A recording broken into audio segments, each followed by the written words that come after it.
तो हम लोग इस वीडियो में पढ़ने वाले हैं इलेक्ट्रोमोटिव फोर्स के बारे में। देखो इलेक्ट्रोमोटिव फोर्स यानी ईएमएफ, यहाँ पे ध्यान से देखना।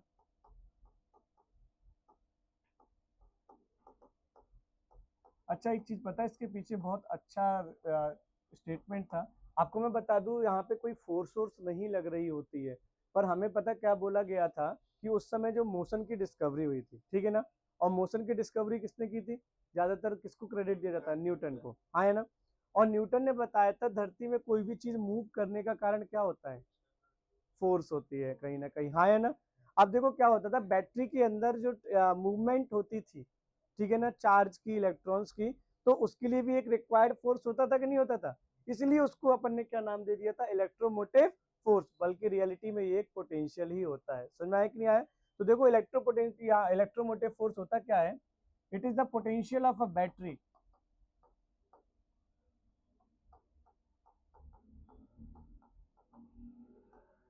Is the potential of battery when it is not connected in circuit, when it is not connected in circuit, ठीक है ना। अगर आप बैटरी को सर्किट में कनेक्ट नहीं करते हो तो जो उस समय उसका पोटेंशियल होता है उसको हम लोग क्या बोलते हैं? इलेक्ट्रोमोटिव फोर्स यानी ईएमएफ। समझ में आया कि नहीं आया? It is also known as EMF, it is also known as EMF, represented by epsilon type symbol. Okay, what will be its unit?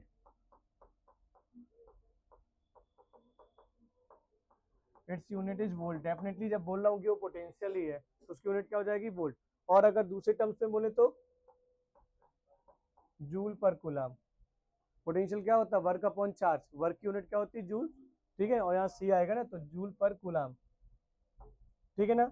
इसके आगे देखो, इट इज स्केलर क्वांटिटी और वेक्टर क्वांटिटी। पोटेंशियल है तो कैसा हो जाएगा? ये स्केलर क्वांटिटी हो जाएगा। समझ में आया कि नहीं आया? ठीक है। अब एक चीज ध्यान से समझना है, ये जो आपका इलेक्ट्रोमोटिव फोर्स है, आपको पता है कि बैटरी के अंदर रहने वाला है जब उस पर कोई भी चीज कनेक्ट ना हो। लेकिन आपको पता है बैटरी के अंदर इलेक्ट्रोलाइट्स भी होते हैं। बैटरी के अंदर क्या होता है? समझ में आया कि नहीं आया? इलेक्ट्रोलाइट्स किसी न किसी मटेरियल से मिलकर बने होंगे कि नहीं बनेंगे? इसका मतलब है उस मटेरियल का कुछ ना कुछ रेजिस्टेंस जरूर होगा।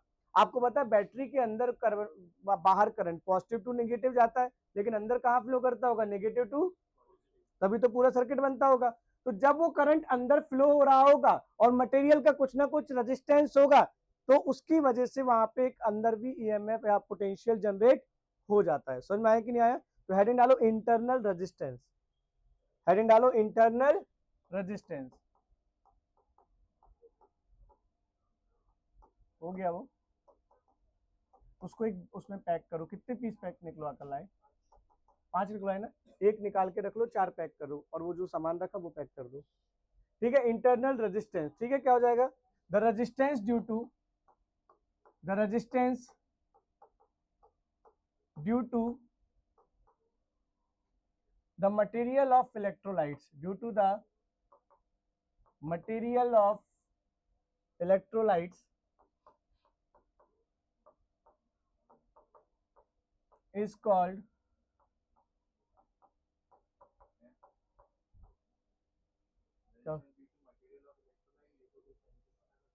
the resistance due to the material of electrolyte। क्या गलत लिखा है? क्या? नहीं नहीं, the resistance due to material of electrolyte is called internal resistance. ठीक है। इसको रिप्रेजेंट कैसे करते हैं? इट इज रिप्रेजेंटेड बाय, इसकी यूनिट क्या हो जाएगी? It is represented by small R, और यूनिट इज ओम।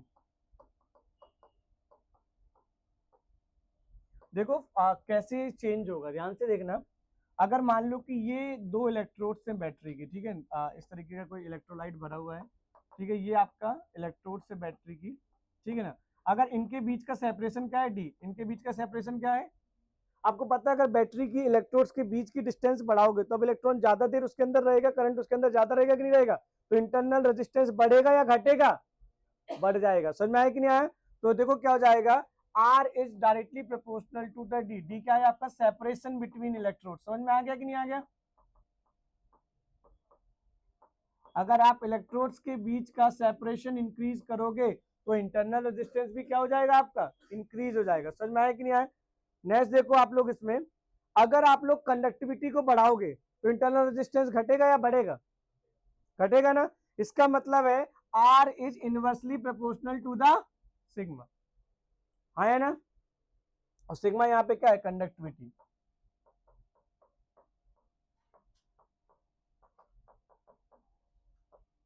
ठीक है ना, R इज इनवर्सली प्रोपोर्शनल। देखो हमने आपको बोला था टेम्परेचर और सिग्मा जो होते थे वो लीनियर डिपेंडेंट होते थे, है ना। टेम्परेचर बढ़ाते थे तो कंडक्टिविटी बढ़ जाती थी। तो ठीक इसी प्रकार से अगर आप टेम्परेचर और इसके बीच में रिलेशन निकालोगे तो ये भी कैसा हो जाएगा, इनवर्सली प्रोपोर्शनल। यहाँ टी क्या हो जाएगा आपका, टेम्परेचर। नोट करो जल्दी से इसको नोट करो जल्दी से। ऐसे नहीं जाएगा वो, अच्छे से बॉक्स में कुछ पैक करना है, या फिर कोई चीज हो अच्छे से रैपिंग टेप से कर दो प्रॉपर, कोई कार्टून हो या कोई कप, मतलब बड़ा सा पेजेस लगा के ऊपर से। ये हो गया, नोट करो जल्दी से इसको। ठीक है, कंसंट्रेशन ऑफ इलेक्ट्रोलाइट, जितना ज्यादा कंसंट्रेशन होगा उतना ज्यादा उसको हार्डल महसूस होगा कि नहीं होगा, यानी कंसंट्रेशन इंक्रीज करने से इंटरनल रेजिस्टेंस क्या हो जाता है, इंक्रीज हो जाता है। यानी R is directly proportional to C, C is the concentration, C is the concentration. Note करो जल्दी से इसको।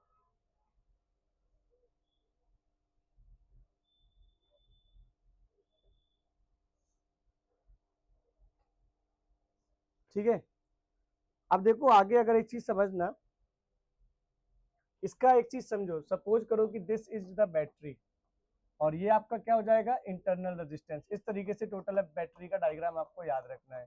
इसका ईएमएफ क्या होता है, ई। मान लिया इसका इंटरनल रेजिस्टेंस क्या है, आर। तो यहाँ से आपका करंट निकलेगा कितना, आई निकलेगा ना टर्मिनल से। ठीक है, तो देखो ध्यान से यहाँ पे क्या हो जाएगा, आपको पता है कि इनिशियली ईएमएफ आपका ज्यादा रहा होगा, क्यों, क्योंकि एक नेगेटिव पोटेंशियल बिल्ड हुआ होगा जब बैटरी के अंदर करंट गया होगा। तो आप यहाँ पे देख सकते हो, पहले उसका जब कनेक्ट नहीं था तो ईएमएफ कितना था, ई था कि नहीं था। उसमें इंटरनल रेजिस्टेंस की वजह से कितना घटेगा, माइनस आई आर। और ये बाद में हमें पोटेंशियल मिलेगा जब बैटरी हमें कनेक्टेड फॉर्म में मिलेगी। तो बी बराबर क्या मिला यहाँ से, ई माइनस। लेकिन कभी अगर आपको ऐसा डायग्राम बना मिल जाता है, ध्यान से देखना, कि जब आपको लगे कि यहां से इस डायरेक्शन में करंट फ्लो हो रहा है तो यहाँ पे फॉर्मूला क्या हो जाएगा, V बराबर E प्लस। बस इतना याद रखना जब आप इसमें केसीएल और केवीएल लगा रहे हो। समझ में आ गया कि नहीं आ गया, ये बहुत इंपॉर्टेंट चीज है क्योंकि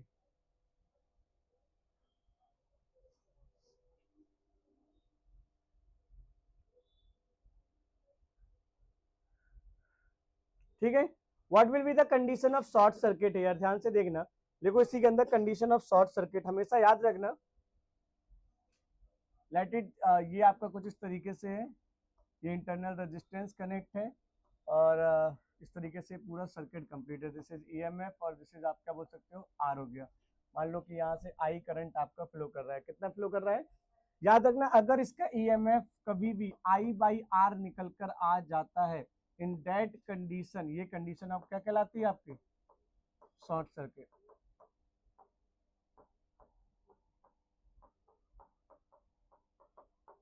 समझ में आया कि नहीं आया, देखो जल्दी से यहाँ पे,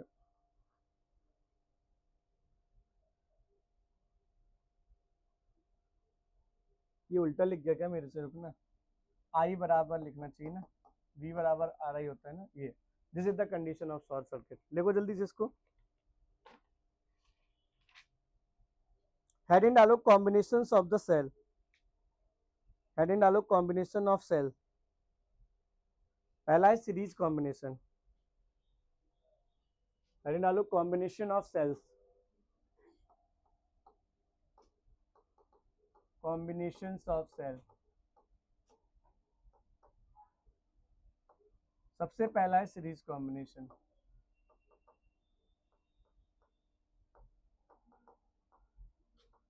सबसे पहला है आपका सीरीज कॉम्बिनेशन। ठीक है, देखो सीरीज कॉम्बिनेशन आपको क्या कहता है, मान लो कि ये पहली बैटरी थी और इसका इंटरनल रेजिस्टेंस R1 था, फिर ये देखो दूसरी बैटरी थी और इसका इंटरनल रेजिस्टेंस R2 था, तो this is E1 this is E2, और ऐसे ऐसे करके आप देखोगे यहाँ पे एक बैटरी आएगी जिसका EMF EN मिलेगा और इंटरनल रेजिस्टेंस कितना मिलेगा, RN। इसको हम लोगों ने सीरीज में कनेक्ट कर दिया। समझ में आया कि नहीं आया? तो देखो आपको करना क्या पड़ेगा, हमें ये पता है कि V बराबर आपका होता है E माइनस, होता है कि नहीं होता है? हमने इन सबकी वैल्यूज को पुट किया। E की वैल्यू कितनी हो जाएगी, देखो E1 plus E2 plus E3, और इसको करके कितना हो गया जल्दी से बताओ। दिस इज इक्वल टू हो जाएगा आपका कितना, EN। ठीक है, ये हो जाएगा माइनस आई तो सेम रहेगा, सीरीज सर्किट है कि नहीं है, और ये क्या हो जाएगा R1 प्लस R2, और ये क्या हो जाएगा RN। हम V की जगह क्या लिख सकते थे, E माइनस कैपिटल IR, यानी इक्विवेलेंस फॉर्म में लिख रहे हैं। तो ध्यान से देखना, यहाँ पे मान लो इसको लिख दिया आपने E equivalence minus IR equivalence, लिख सकते कि नहीं लिख सकते? पूरे कॉम्बिनेशन का टोटल EMF क्या ले लेंगे, E इक्विवेलेंस, और टोटल कॉम्बिनेशन का इंटरनल रेजिस्टेंस क्या ले लेंगे हम लोग, R इक्विवेलेंस। तो E इक्विवेलेंस की वैल्यू कितनी हो जाएगी, E1 plus E2 plus E3 से लेके कहां तक, EN तक, और R इक्विवेलेंस की वैल्यू आपकी क्या हो जाएगी, R1 प्लस R2 से लेके कहां तक, RN का। समझ में आया कि नहीं आया? तो आप यहाँ पे लिख सकते हो कि यहां से हमें समझ में आ गया कि E इक्विवेलेंस जो होगा आपका, this is E1 plus E2, और यहां से जाते जाते आपका कितना हो जाएगा, EN। यहाँ पे देखो R इक्विवेलेंस को अगर आप देखो तो this is R1 plus R2, और यहां से जाते जाते कहां हो जाएगा, RN। समझ में आया कि नहीं आया? लिखो जल्दी से।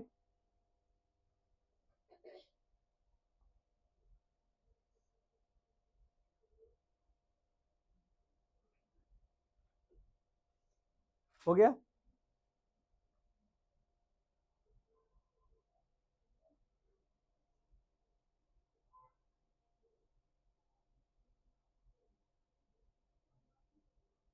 ठीक है, आगे देखो हम लोग पैरेलल कॉम्बिनेशन को देखते हैं। ठीक है,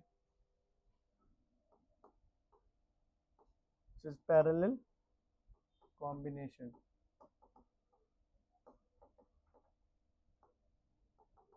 ठीक है, देखो पैरेलल कॉम्बिनेशन में क्या होने वाला है, ध्यान से देखना आप लोग।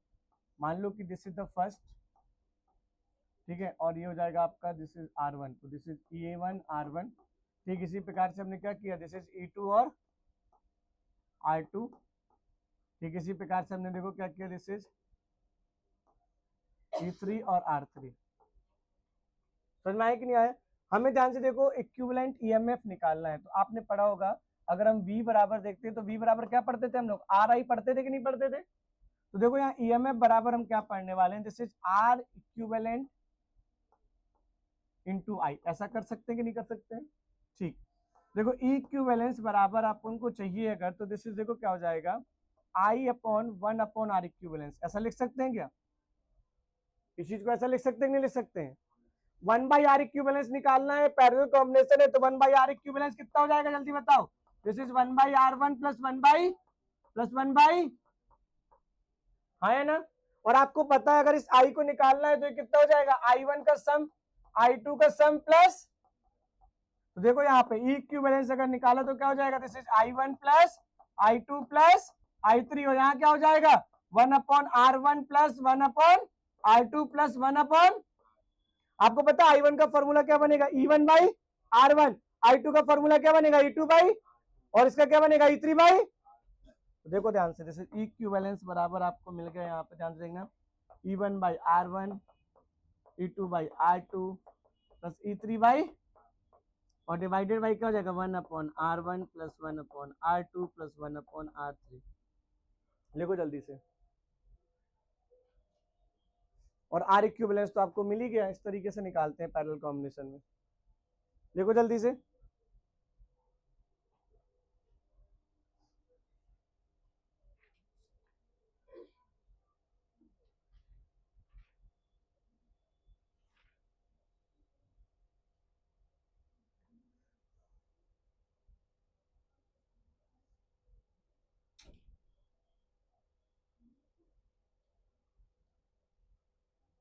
हो गया, हेडिंग डालो मीटर ब्रिज।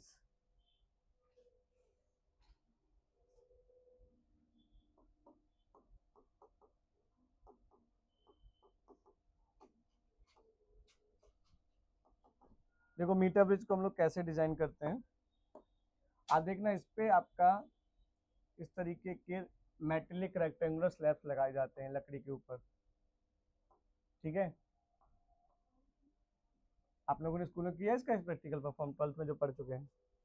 देखो ध्यान से, इस पे एक नोब होता है, एक नोब यहाँ बना होता है, इस पे 3 नोब होते हैं, एक यहाँ और एक यहाँ। इस पे एक यहाँ होता है और इस पे एक यहाँ और एक यहाँ होता है, ठीक है। इस तरीके के इस पे नोब होते हैं जिस पे हम वायर को कसते हैं। बात समझ में आया कि नहीं आया? तो ध्यान से देखो हम करने क्या वाले हैं, इस पे 1 मीटर लंबा वायर यूज करते हैं, नाइक्रोम वायर यूज करते हैं इस पे, ठीक है ना। यहाँ तक समझ में आया कि नहीं आया? दूसरा, हम यहाँ पर एक नोन रेजिस्टेंस आर लगाते हैं। नोन रेजिस्टेंस क्या लगाते हैं यहाँ पर? R. R is a known resistance, हाँ या ना? ठीक है। यहाँ पर हम लोग अननोन रजिस्टर लगाते हैं जिसको हम कैलकुलेट करने वाले हैं कि वो कितने ओम का है, तो इस पे यहाँ पे अननोन रेजिस्टेंस एस लगा देते हैं। समझ में आया कि नहीं आया? अब देखो होता क्या है, यहाँ से एक चीज निकली रहती है, देखो ध्यान से, यहाँ से एक नोब कनेक्ट होता है गैल्वेनोमीटर से, यहाँ से एक वायर कनेक्ट कैसे होता है? गैल्वेनोमीटर के एक एंड से, और दूसरे एंड से एक जॉकी लगी रहती है। दूसरे एंड से क्या लगी रहती है? आपकी जॉकी लगी रहती है। जॉकी का मतलब क्या होता है? वायर पे अलग अलग जगह पे रखते हैं और जहां पर हमें IG बराबर 0 मिल जाता है हम उसके पॉइंट को नोट करते हैं। यही तो वीटस्टोन होता था कि नहीं होता था, कि जहां पर भी गैल्वेनोमीटर में आने वाला करंट क्या हो जाए? 0 हो जाए, वही डिस्टेंस में मतलब थी। अब देखो 1 मीटर बराबर कितने सेंटीमीटर होते हैं? 100 सेंटीमीटर होते हैं। देखो ध्यान से, मान लो कि जब आप इस पॉइंट पे रखे तो यहाँ पे आपको क्या मिल गया? IG बराबर, यही आपका डिफ्लेक्शन पॉइंट हुआ कि नहीं हुआ? अब यहाँ देखो, मान लो कि ये दूरी आपकी L थी, ये दूरी आपकी कितनी थी? L। तो अगर 100 मीटर का था तो ये बची हुई दूरी कितनी हो जाएगी? 100 माइनस। आज समझ में आई कि नहीं आई? ठीक है ना। मान लिया कि इस वायर का रेजिस्टेंस पर यूनिट लेंथ था आपका स्मॉल आर। क्या था? रेजिस्टेंस पर यूनिट लेंथ क्या मान लिया हम लोगों ने? Small R. तो इस वाली लेंथ का रेजिस्टेंस कितना हो जाएगा? जल्दी से बताओ। R L. देखो आर और एस दिख रहा है कि नहीं दिख रहे? हमें क्या चाहिए? पी और क्यू, यही चाहिए कि नहीं चाहिए? हमने वहां देखा था P Q by R S, चाहिए था ना। तो हमें देखो आर और एस तो दिख रहे थे, हमें क्या नहीं दिख रहा था? पी और क्यू। पी के लिए हमें क्या पता था कि एल लेंथ है कि नहीं है, और पर यूनिट लेंथ का रेजिस्टेंस कितना है? Small R. तो पी का वैल्यू कितनी हो गई और क्यू की वैल्यू कितनी हो जाएगी? आर इंटू 100 माइनस, हो जाएगा कि नहीं हो जाएगा? हमने रखा यहाँ पे, देखो this is P by Q बराबर क्या होता है? आर बाई, तो पी की जगह रखा आर एल, इसकी जगह पे क्या रख दिया? 100 माइनस एल। समझ में आया कि नहीं आया? आर ये हो गया और एस ये हो गया। समझ में आया कि नहीं आया? तो आर से स्मॉल आर क्या हो गया? कैंसल। तो देखो यहाँ पे हमें एस निकालना था, तो बाकी सब उस साइड चले जाएंगे कि नहीं चले जाएंगे? This is the value how we find unknown resistance. Small R आपका याद रखना, रेजिस्टेंस पर यूनिट लेंथ बोलते हैं।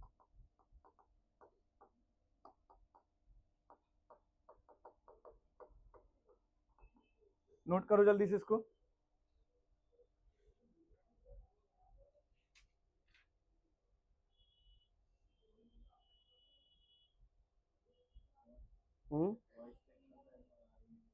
क्या हो जाएगा? आ रही है ना? हाँ, थैंक गॉड। हो गया? यहाँ तक कोई दिक्कत तो नहीं? हेडिंग डालो, conversion of galvanometer into ammeter.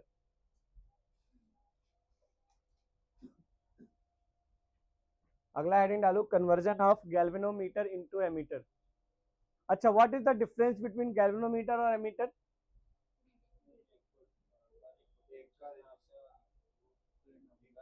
Galvanometer और एमीटर में क्या डिफरेंस है? एक से क्या नापते हैं? नहीं, देखो गैल्वेनोमीटर और एमीटर दोनों करंट के बारे में ही बताता है, लेकिन याद रखना एक से हमें क्या पता चलता है? सिर्फ करंट की प्रेजेंस। एक से हमें क्या पता चलता है? करंट की प्रेजेंस। वो आपका 0.5 एम्पियर में भी मैक्सिमम डिफ्लेक्शन देगा, 1 एम्पियर में भी मैक्सिमम डिफ्लेक्शन देगा, और 10 एम्पियर में भी क्या देगा? Maximum deflection. लेकिन कितना करंट था वो हमें बताता है एमीटर। कौन बताता है? तो गैल्वेनोमीटर ओनली डिटेक्ट करता है करंट की प्रेजेंस को, और एमीटर डिटेक्ट करता है अमाउंट ऑफ करंट को। काय को? अमाउंट ऑफ करंट को। ये बात हमेशा याद रखना, ठीक है ना। और आप बताओ आइडियल एमीटर का रेजिस्टेंस कितना होना चाहिए? ठीक है ना। आइडियल एमीटर का रेजिस्टेंस क्या होना चाहिए? 0। क्योंकि अगर हमेशा उसको सीरीज में हम कनेक्ट करते हैं, काय में कनेक्ट करते हैं हम लोग? सीरीज में। और अगर उसका रेजिस्टेंस कुछ होगा तो आपको पता है वो थोड़ी सी एनर्जी को लॉस कर देगा ना, कि और हम तो उसको मेजर करने के लिए लगा रहे थे। हम चाहेंगे कोई एक्स्ट्रा अप्लायंसेस आकर के हमारी एनर्जी को कंज्यूम कर ले? नहीं चाहेंगे। इसलिए याद रखना कि जो एमीटर हम लोग यूज करते हैं आइडियल कंडीशन में उसका रेजिस्टेंस कितना होता है? 0, और इसीलिए हम उसको सीरीज में कनेक्ट करते हैं। लिखो पहले गैल्वेनोमीटर के बारे में।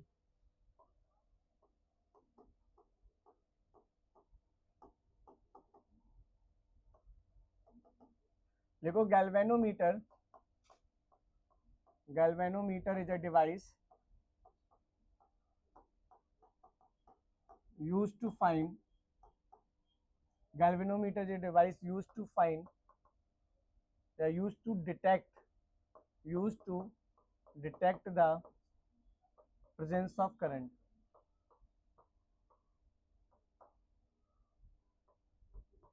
ठीक है ना, और this is galvanometer, it is also connected in series, it is also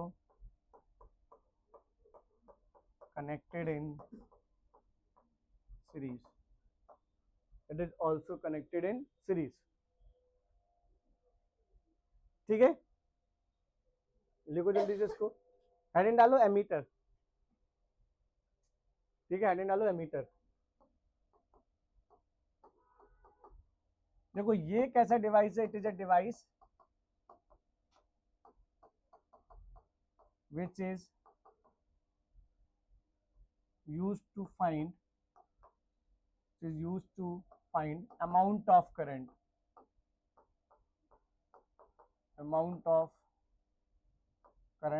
इसका सिंबल जो होता है इस तरीके से ए लिखा रहता है, this is plus and minus. ठीक है ना, ओके। इसके अलावा देखो क्या हो जाएगा, आइडियल एमीटर, आइडियल जो एमीटर होता है ना, have zero resistance, that's why it is connected in series, that's why it is connected in series।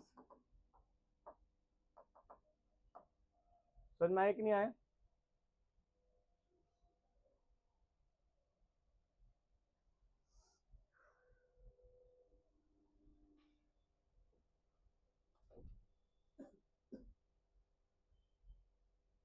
हो गया। अब देखो जब हम लोगों को क्या करना है कि चाहते हैं कि गैल्वेनोमीटर को एमीटर में कन्वर्ट किया जाए, तो हम चाहेंगे कि हमारा रेजिस्टेंस कम से कम होना चाहिए। दूसरा, अगर हम उसे रेजिस्टेंस को गैल्वेनोमीटर के सीरीज में लगा देंगे, अब बताओ सीरीज में रेजिस्टेंस ज्यादा होता है या पैरेलल में रेजिस्टेंस ज्यादा होता है? सीरीज में कनेक्ट करने से रेजिस्टेंस ज्यादा निकल कर आता है। इसका मतलब है जो भी हम लो रेजिस्टेंस वायर यूज करने वाले हैं उसको हम पक्का काय में नहीं कनेक्ट करेंगे, सीरीज में। तो कहाँ कनेक्ट करना पड़ेगा हमें, क्योंकि हम रेजिस्टेंस की वैल्यू को कम रखना चाहते हैं। ठीक है ना, उन दोनों के छोटे से भी छोटा निकल कर आएगा कि नहीं आएगा? तो हम क्या करेंगे, यहाँ पर shunt wire, low resistance wire को हम लोग कैसे कनेक्ट कर देंगे, पैरेलल कनेक्ट कर देंगे। ठीक है ना, तो इस पे लिखो कन्वर्जन ऑफ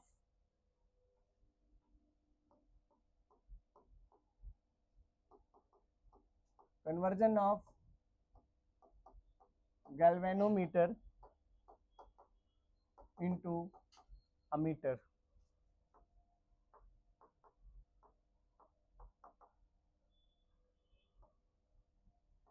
ठीक है, देखो for converting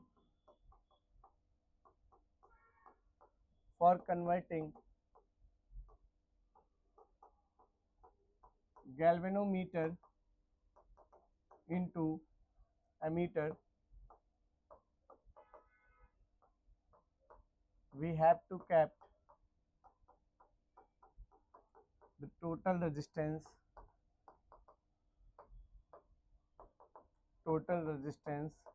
near to zero. हमें किसके करीब रखना है, जीरो के करीब। ठीक है, that's why a wire of low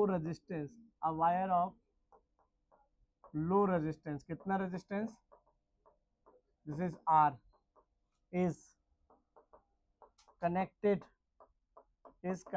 with parallel with galvanometer।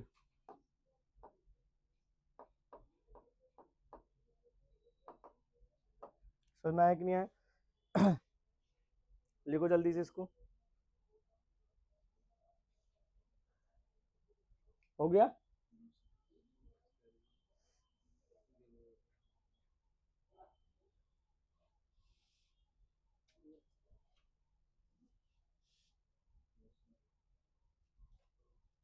हो गया, ठीक। इसका मतलब हम करने क्या वाले हैं, ध्यान से देखना। दिस इज गैल्वेन, मान लिया कि ये गैल्वेनोमीटर का रेजिस्टेंस हम जी ही ले लेते हैं, गैल्वेनोमीटर का रेजिस्टेंस हम क्या ले लेते हैं, जी। और इसके पैरेलल हम लोग क्या कर रहे हैं, एक लो रेजिस्टेंस वायर कनेक्ट कर देते हैं जिसका मान रेजिस्टेंस कितना है, आर। मान लो कि यहाँ से जो आने वाला करंट था वो था आई, आने वाला करंट क्या था हमारा, आई, ठीक है ना। आपको पता है जो करंट गैल्वेनोमीटर में जाएगा वो क्या है, आई जी। तो इस वाले में कितना जाएगा, आई माइनस, आया ना। ये बात सबको समझ में आ गई कि नहीं आ गई। हम एक चीज बहुत अच्छे से जानते हैं कि अगर पैरेलल कॉम्बिनेशन है तो चाहे वो गैल्वेनोमीटर हो चाहे वो रेजिस्टेंस हो, दोनों के अक्रॉस पोटेंशियल क्या रहेगा, सेम रहेगा, ठीक है ना। तो आप यहाँ पे बोल सकते हो the potential across galvanometer equal to the potential across R, है ना। तो यहाँ पे कितना करंट जा रहा था, तो आई जी, और इसका रेजिस्टेंस कितना था, जी। और यहाँ देखो कितना जा रहा था, आई माइनस, और ये कितना हो जाएगा, R. This is the important relation, ठीक है। कई बार क्वेश्चन आता है कि कितना होना चाहिए, तो देखो ध्यान से, this is I G multiply by G divided by I minus I G, this is equal to are.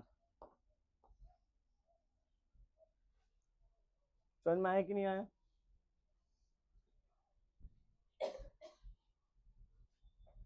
ठीक है ना। ये बात आप सबको पता है कि गैल्वेनोमीटर के अक्रॉस ज्यादा करंट जाएगा या कम जाएगा। अगर हम ये बोल दें कि यहाँ पे जो आई की वैल्यू है ना मच मच लार्जर देन है किससे, तो फिर आई जी कितना हो जाएगा, जल्दी बताओ, I minus I G nearly equal to I. तो इसका फॉर्मूला फिर क्या बन जाएगा, देखो आर बराबर I G multiply by G divided by कितना हो जाएगा, लिख लो जल्दी से, कोई दिक्कत क्या। नेक्स्ट वन देखो, conversion of galvanometer into volt meter.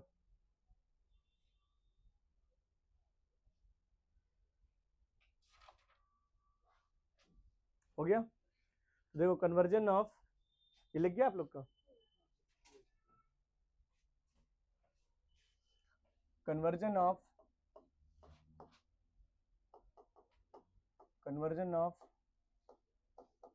Galvanometer into volt meter.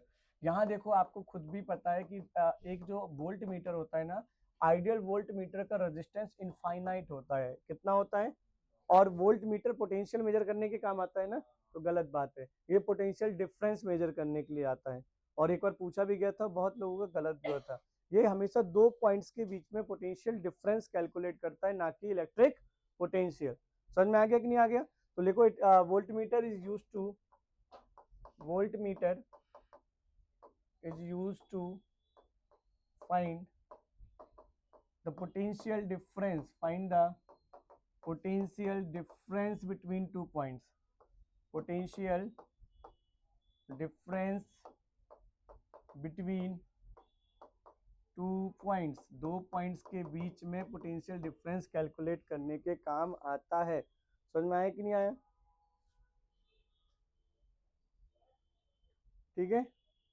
इसके बाद देखो आप लोग, इसका सिंबल क्या होता है, the symbol of this is capital V and represented plus and minus, ठीक है ना। इसके आगे देखो क्या हो जाएगा, an ideal volt meter, an ideal volt meter has infinite resistance,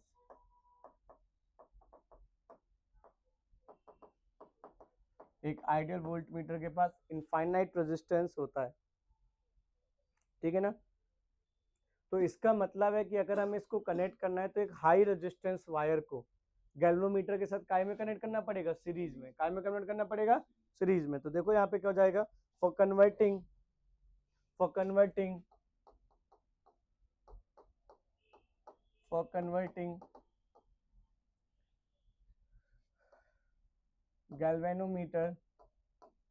for converting galvanometer into a meter, sorry, voltmeter, a wire of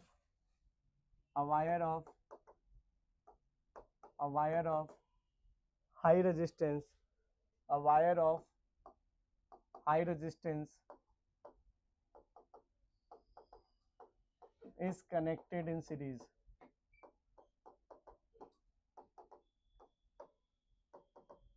देखो ध्यान से, ये जो वायर था हाई रेजिस्टेंस का, मान लो दिस इज आर, और इसके साथ हमने क्या कनेक्ट किया है, गैल्वेनोमीटर। समझ में आया कि नहीं आया?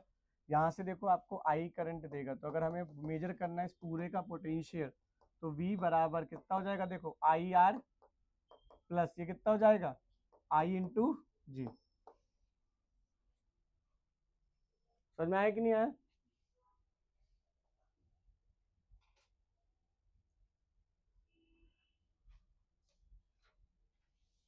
हेडिंग डालो joules law of heating, heading डालो आप लोग जूल्स लॉ ऑफ हीटिंग।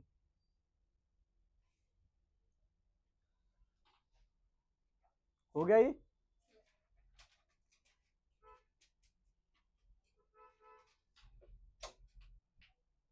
देखो जूल्स लॉ ऑफ हीटिंग, देखो ध्यान से,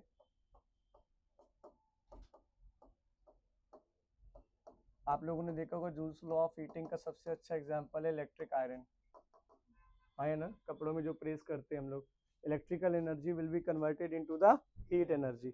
लेकिन what will be the factors of this heat energy, तो आप लोग को मैं बता दूं, जो हीट एनर्जी होती है वो डायरेक्टली प्रोपोर्शनल होती है आई स्क्वायर पे, यानी स्क्वायर ऑफ करंट पे। वो डायरेक्टली प्रोपोर्शनल होती है रेजिस्टेंस के, और वो डायरेक्टली प्रोपोर्शनल होती है टाइम के। अगर हम इन तीनों को कंबाइन कर देते हैं, what will be get here, so H is directly proportional to I square RT।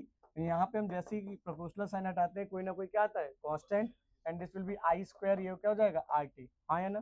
ध्यान से देखो आप लोग, एक चीज समझना, जो K की वैल्यू होती है हम यहाँ पे कितनी लेते हैं, 1 लेते हैं, तो what will be get here, H is equal to I square RT। This is the Joule's law of heating.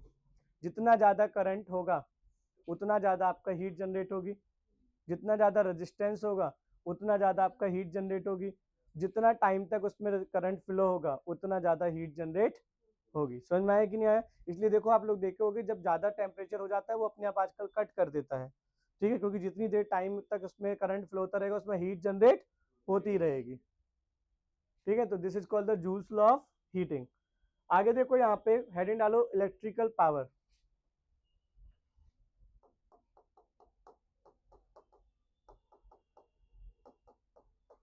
Electrical, देखो इलेक्ट्रिकल पावर का अगर हम थोड़ा सा डेरिवेशन समझे, देखो ध्यान से, V बराबर आप लोगों ने पढ़ा था W/Q, हाँ या ना, ठीक है।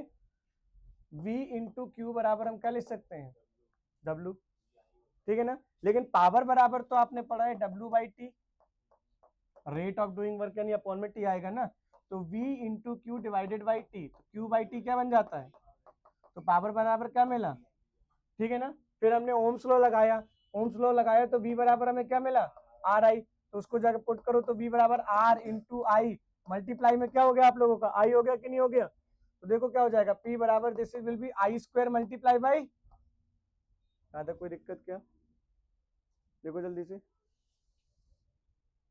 ठीक है। नेक्स्ट देखो आप लोग यहाँ से, अगर हम लोग I को रिप्लेस करते, बताओ I को अगर रिप्लेस करें तो I बराबर क्या मिलेगा, V बाई, तो यहाँ से देखो पावर का फॉर्मूला क्या हो जाएगा, V स्क्वायर बाई, समझ में आ गया कि नहीं आ गया? ये तीनों फॉर्मूले इलेक्ट्रिकल पावर में यूटिलाइज होते हैं, जो जहां पे यूज हो जाए वो आप लोग सॉल्व इस पे कर सकते हो, ठीक है ना। देखो जल्दी से इसको। अब देखो एक चीज और, आप लोगों ने सुना होगा इलेक्ट्रिकल एनर्जी, आप लोगों ने मीटर में देखा होगा किलो वॉट आवर यूज होता है, क्या होता है, तो याद रखना, अगर आपसे कोई पूछे what will be the commercial unit of electrical energy, the commercial unit of electrical energy is kilo watt hour. बस इसी के साथ आज की वीडियो क्या होती है, खत्म।